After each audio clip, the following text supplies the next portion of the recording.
Good evening, friends.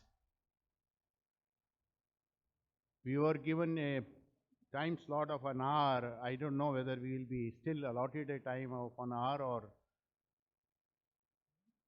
we'll have to shorten our things. But this is an important session. We have three important leaders with us who are managing the great database, the larger database of the country. We have Mr. Golak, P. Golak. He is the CIO and the CISO of the passport database.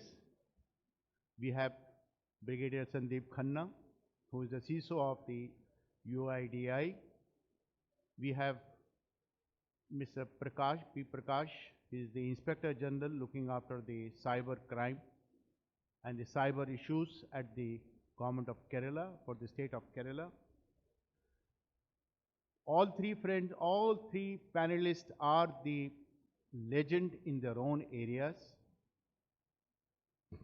very knowledgeable practitioner and handling the digital transformation in the country, which touches each and every person, citizens at large in this country. Friends, all of you know very well that the India digital journey is the fastest and the longest among the G20 countries there. And many of the countries which are, they are digitally ahead, but the rate of growth of the digital transformation in India is very high. The entire digital transformation in India is a bit uneven in the sense that the transformation is oriented toward the consumer needs and there is an uneven growth among the business premises and business organizations there. I was reading the news yesterday that the India digital economy has touching the almost a $800 billion, that's kind of a scenario it is there. And it was targeted that we will be touching $1 trillion economy by 2024. We are already almost at the $800 billion. The rate of growth of the digital economy is much, much higher. The Indian mobiles download on an average 9 GB of the data, and this whole download is much higher than when you look at the China, where the download is around 7 GB. Korea is around 8 GB. And our people are downloading 9 GB on an average. That's the data which is the Indian. So you can see the penetration. We are the second largest country where the internet penetration is there. If you see the mobile apps which has been downloaded, 12 billion mobile apps have been downloaded in 2021. So the digital penetration, digital transformation is moving ahead. So our digital transformation is also, apart from the fastest, is also becoming more and more complex and more challenging there. We are seeing the interfacing of the legacy technology with the emerging technologies, the normal artificial intelligence, ML, cloud, IoT, all kind of things, all the digital kind of a transformation that's coming up. So when I see that, I always look at it, whether it's the digital transformation or the transformation, the digital technology, that issue comes up there. But the fact of the life is that the life of the consumer is getting influenced by the application. The digital transformation, the government sector are also grown up. The kind of a databases we have, Aadhaar, passport, or the GSTN, I don't think such kind of examples you find anywhere in the world. The scenario of digital transformation becoming complex, and certainly there are projections that with this heterogeneous kind of implementation, What will be the scenario of protection of the information, privacy of the information, or the security of information in the next year, 2023? Everyone is keeping their things, how the things situation will happen there. While we are waiting for this session to start, some of the CIOs were sitting there and they were narrating very, very complex incidents which happened there. So we have three panelists, as I said, Mr. Golak, Brigadier Khanna, as well as Janab P. Prakash. I'll start this session with some of the issues which a common person faces, and which, because these three people touches the common person's life, I will try to get their response, their guidance and their wisdom to all of you in the issues which concerns to us and issues which are going to concern to us in 2023.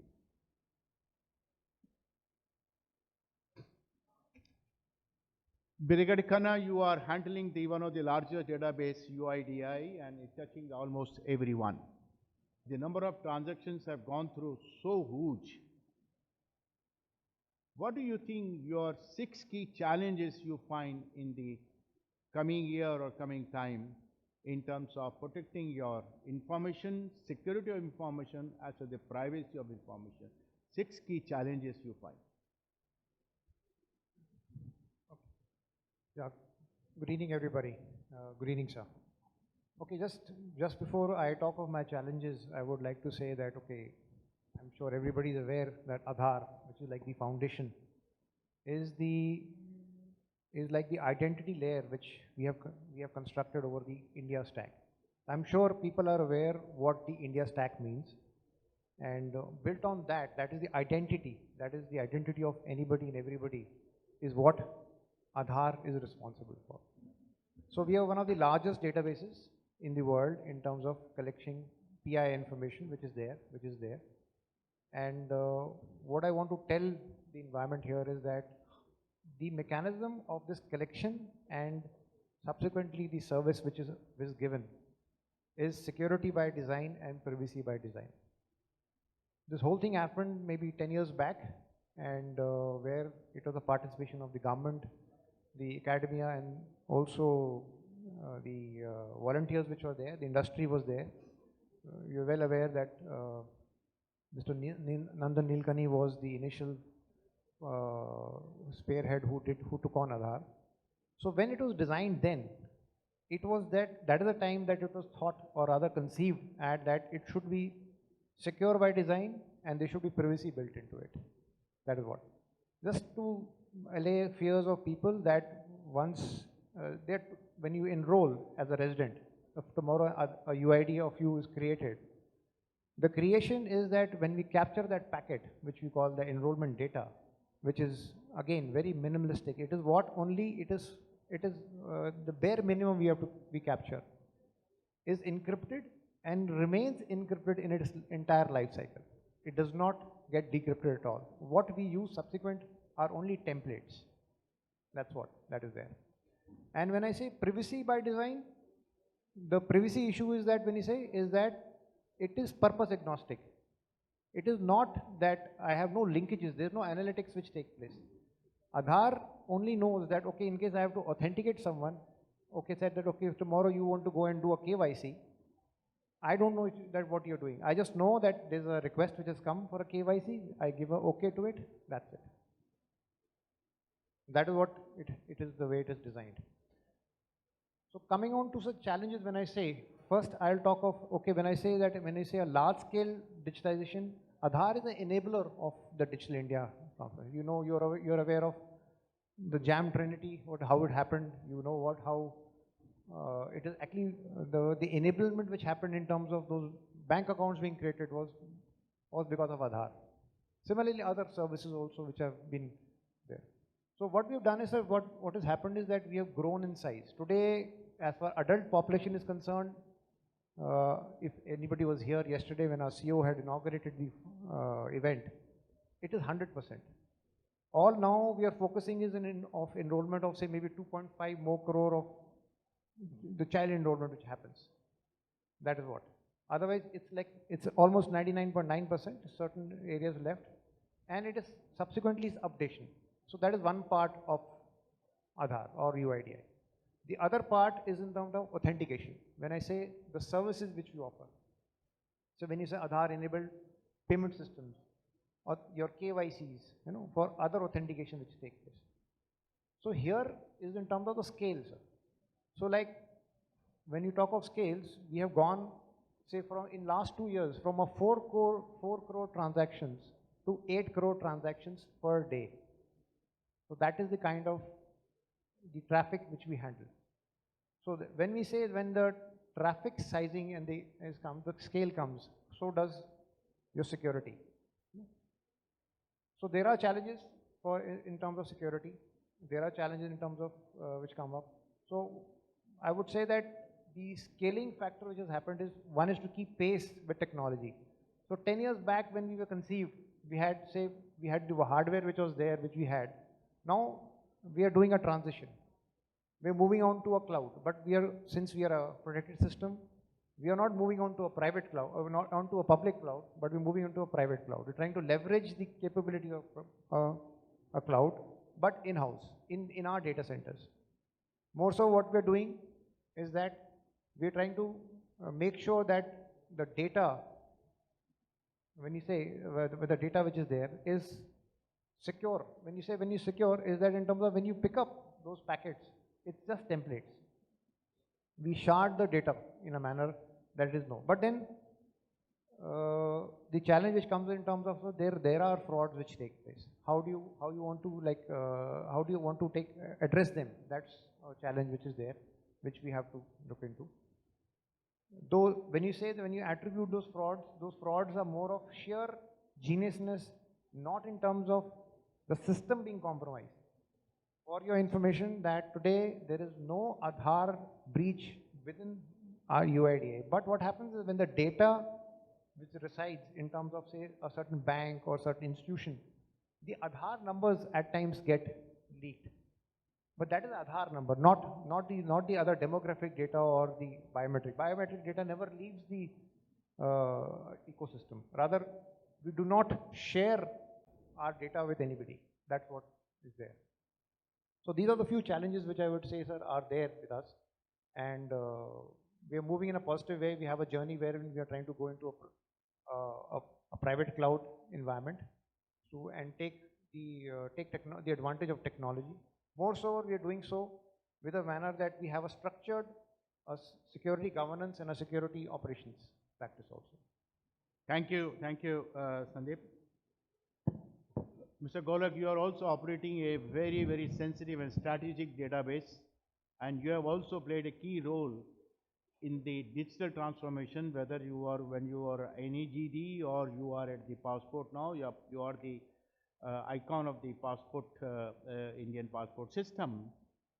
Now, in the wake of the huge ransomware attack, 400% increase, they say that, and I was reading it that even the hackers now have developed technology to bypass the web application firewall and such kind of devices there. All kind of things are happening there. And multiple technologies are being used there. And particularly challenges are more for you because your database is being accessed around the globe there. At least our embassies are accessing, our different systems are accessing there. So how are you preparing to address or to meet the challenges, at the same time keeping your efficiency up, allowing the users to deploy their different technologies and modern technologies? Thank you, sir. Let me at the outset thanks DSCI for having me here. Mr. Roy, I think he is my Guruji. Those METI days, we started those state data centers. So we have traveled a long journey, sir, when we say the large digitization. Why only in India, but across the globe we are experiencing the same phenomena. I think, sir, these big databases, whether it is passport, GSTN, Aadhaar, all of these databases, when you talk about The larger perspective is, in my view, when you build security, when you think of privacy, the larger perspective is the user. And when I'm talking about the user, I think when we are conceptualizing Passport Seva program at large or during my METI days, as I said, the idea was two. One is how do you do this kind of a or meet this kind of a demand. For an example, let's say if I am issuing passport, I am talking about 1.4 billion of people, right? The second factor is the democratization. Can I deliver a service in a democratized way? Now let me take you little further when I am talking about security, demand and democratization. When I am talking about a democratization process, example of issuance of a passport, I do not make a difference having to issue a passport whether you are accessing from Delhi, Mumbai or Chennai, or remote person or remote village like Jharkhand, UP, Bihar or Maharashtra. Now what does it mean?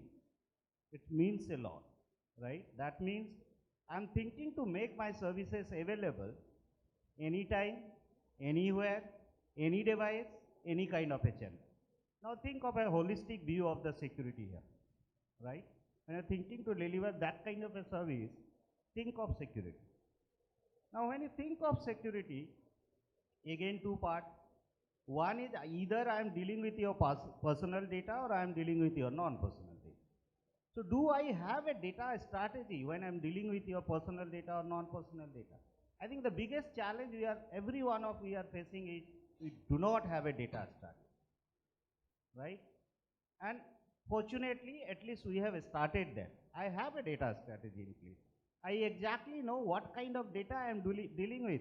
When I deal with a personal data, non-personal data, intelligence data, PSC data, there are a lot of data sets on my database, right?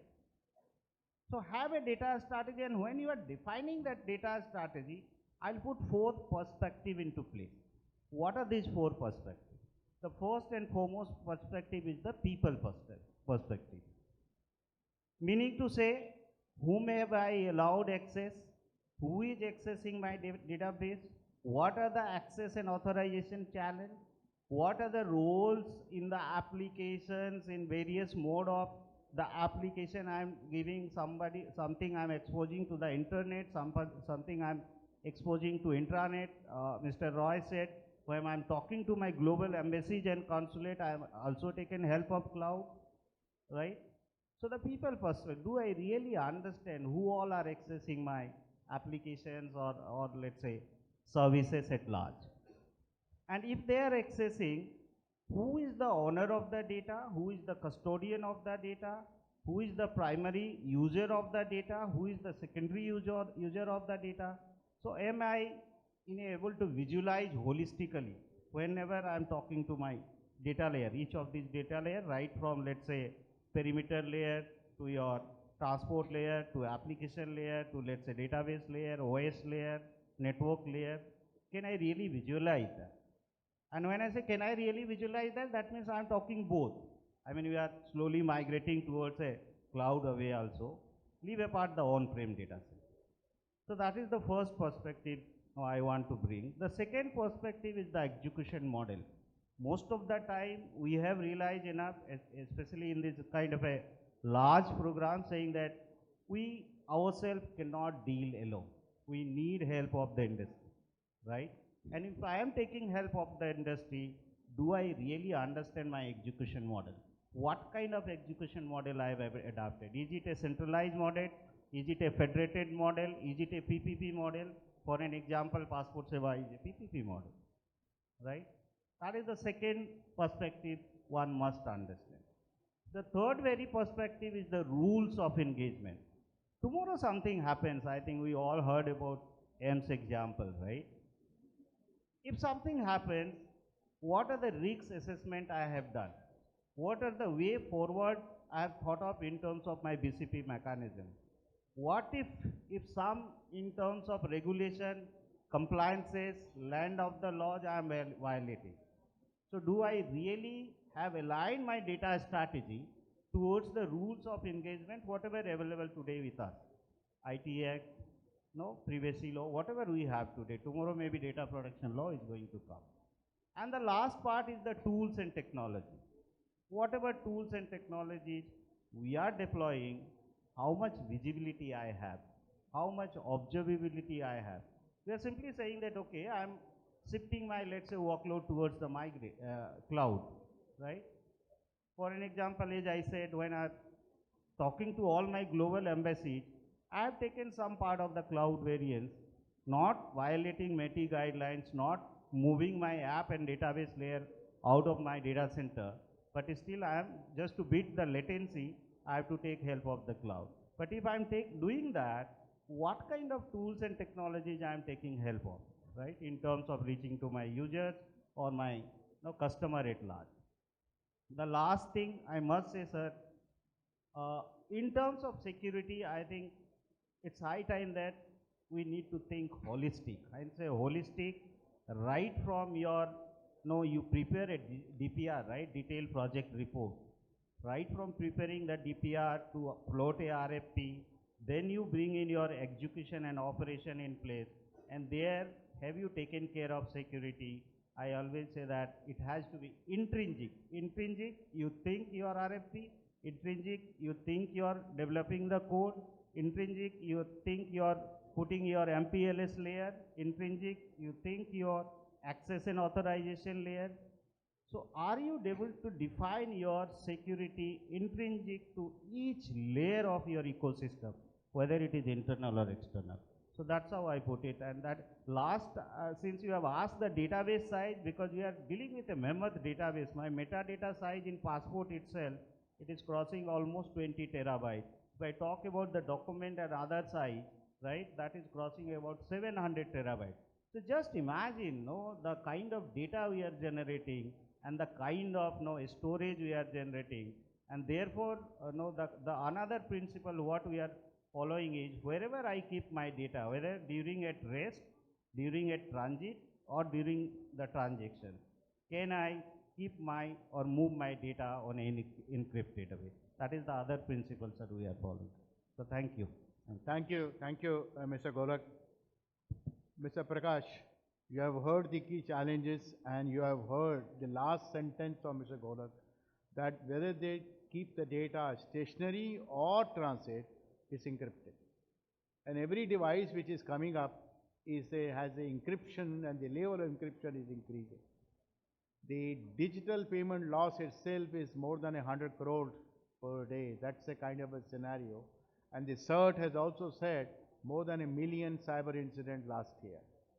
So what challenges you face and how do you address such kind of every incident will require, people will be approaching you because loss of money will be there. How are you prepared? How do you handle that? And in your opinion, what should be done?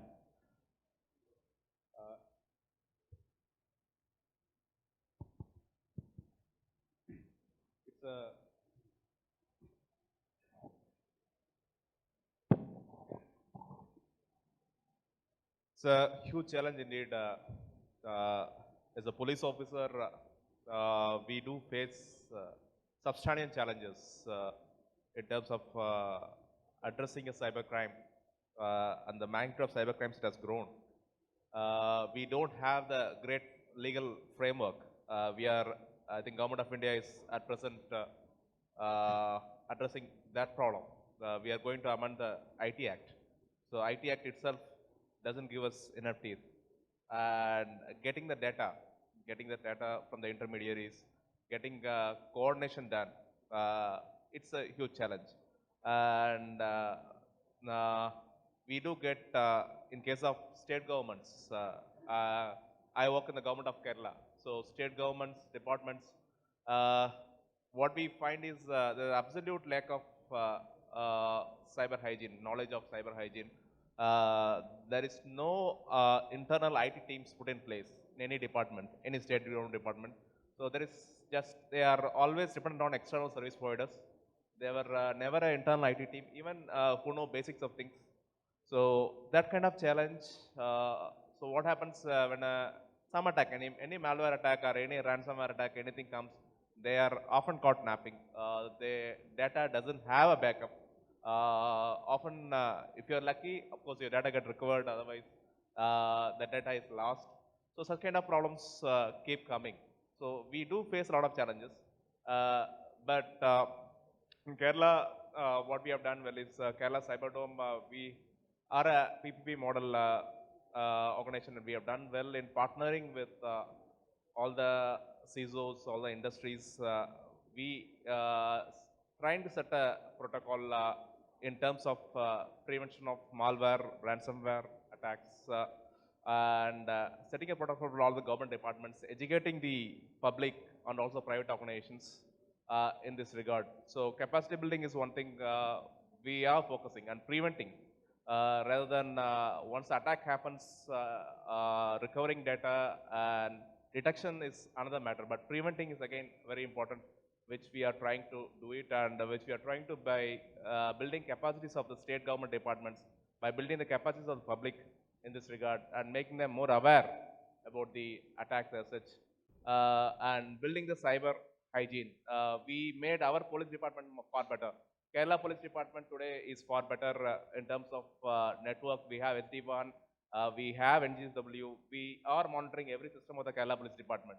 We have ensured a basic standard and basic hygiene in case of police department. But the same thing needs to go in every other department, and we need to monitor our softwares. When we digitize on a large scale, particularly the post-pandemic, I think everyone is digitizing, particularly the governance, everybody wants to do. I think no budget is put, there's no budget for cybersecurity at all, if I may put right. Absolutely a lack of budget is there. So all these things the governments needs to focus. These are the priority areas. I do hope we live up to the challenges. Thank you. Thank you, Prakash. You, both of you, and rather three of you, can do a great thing to the Indian industry. All of you so far employed the foreign product, but the huge database you have, and I'm sure both of you, my friends, you will be facing a lot of cyber incidents too. The news of the UIDI keeps on appearing in the media time and again. There are friends and the animosity is also there toward the UIDI. But we have not heard much incident about the passport system there. And I think I would like to compliment to you at least that there is no news. There will be certainly incidents and attacks will be there. So how do, I mean, don't you think that you can do a great service to the country and great service to the industry by sharing your data to the Indian startup there? Because ultimately, the startup, this whole security product require a lot of data, tune their product there. What are your view? I mean, why don't you open up and share the data with the Indian startup industry so that they can come up with a good product? Ultimately, the solution of security is that we have to grow our indigenous industry, we have to grow indigenous entrepreneurship, whether we have to handle or we have to create a product there. So, absolutely, sir. I think there is no second thought about that when it comes to some of my data sets. I am already sharing in the DataGov portal. It's already there. But again, when it comes to sharing the personal data, because most of passport data is a personal data of citizens. So we are careful there what kind of data sets I should share on the DataGov. The incident data. Yeah. Incident data share with them. Those we are doing, sir. Those we are doing, and I think we need to publish, as you said. Recently, we have also started writing to all of, whether it is National Cyber Security Coordinator or CERTIN. You are absolutely right. I think passport database is one of the database we are getting maximum number of kind of a threats, kind of a hits across the globe, across the cyber space. But the beauty is, I think another two learning I must share. Passport ecosystem, one thing we could achieve, and which is a huge case for every one of us, more or less we are able to develop a digital culture. So my user exactly knows what I am clicking, what I am not clicking. My user also knows what is a digital ethics all about. And believe me, it took me almost 2.5 years to bring them on board to understand the digital culture and digital ethics. And for that to happen, what you also need to do, you have to continuously try your skilling, reskilling your workforce at large. And there are two ways of skilling and reskilling your workforce. Not mandatorily you have to call them and sit them on a no conference room or at a training room. Maybe part of the application itself, which is your business application, right? You can develop a module where user will continuously learn those ethics, digital ethics, and how do I behave on a digital culture. And believe me, today, I mean, there was a time when we were launching Passport Seva program, my employees, they said, no, I'm not going to join you on this digital way. And they almost delayed the program, I don't know, 6 months, 8 months. But if I say the same employees, okay, fine, I switch off the system for 5 minutes, and you go back and work on the same old culture, they will again go on a strike. So that is the way you have to change, probably the digital culture and ethics you have to create. And that's a mammoth task, and it's a continuous process. It's a continuous process, and as I said, it can't be on a silo way. It has to be part and parcel of your business application. So at all time, user is aware of what exactly security is all about. I think that culture, sir, we need to develop, and I request most of the industry present here, when you are talking with us, I think this culture we not only have to develop at the user level, but at a senior management level, as a political level, and that is what we are also started doing is now I'm creating a security dashboard for my senior management. I'm also submitting a security report on a weekly basis right up to the top, so that at least they are aware of what are these black, yellow symbols. At least they will understand, and slowly when you move a file, they'll say, okay, fine, no, I am aware of. So I think these are the changes we need to bring in, sir. And as you said, we need to share more, we need to collaborate more, and that's how it is. One is to deal with the security. Thank you. So just to add to what you said, so it's like whatever my friend said about in terms of the maturity of your security practice, all ticks we comply to. So talking about sharing of data, that is in terms of the net flow data. So this is something which is very close to you, sir. I know that the NCCC was created in your time. So we do, and we do share our net flow logs with CERT, that is NCCC, and we do get visibility. We know that since Aadhaar is an asset, is a national asset to the country, it will be under attack, and those timely responses for it is always dependent on the detection part of it, wherein we have NCCC assisting us and also the NCIPC assisting us. So we have threat feeds which come to us, which we consume in our SOC. We also have the NCCC giving us visibility. So that is the way we go about doing it. Mr. Prakash, you know your challenges are very high. You admitted yourself. With the emerging technologies coming up, your challenges are very high. And you said how the police forces are equipping themselves or the challenges which issues they are finding problem. Will it not be better that instead of going for a separate investigation, which you do, you people do, every state police do, why don't you join the hands with the agencies like CERT or NCIPC or UIDI or the passport there, and become a part and parcel, I mean keeping yourself in the police, but part and parcel of the group, to investigate the incidents, because that will be a good capacity building for you, and also that will be more helpful to solving the cases, because they look at the incident from the technology point of view or the incident there, but you look from the different angle there. I mean, don't you think that it will be better if the police becomes part and parcel of the technology team which they keep on doing the incident investigation? Absolutely, I agree with you, Dr. Gulshan Rai. We are evolving. We are evolving in addressing cybersecurity challenges in that regard. In fact, in case of cyber crimes, we formed the I4C at the center, which is a network of all the heads of cyber police investigators. So we started with that. Slowly we are growing. we appreciate the fact that we alone cannot prevent or even detect the crime with respect to the kind of attacks we face in the cybersphere. So we do need the assistance of all the organizations. It's not a one agency job. It is always a multi-agency approach, which helps and which will be helpful in preventing such crimes in future. We would like to partner with all the organizations. The problem with the police is the investigation is never a central agency. Investigation is always a state level subject. The policing is a state level subject. So the state police organizations, we do have, the problem is to coordinate with all the organizations, it becomes a difficulty.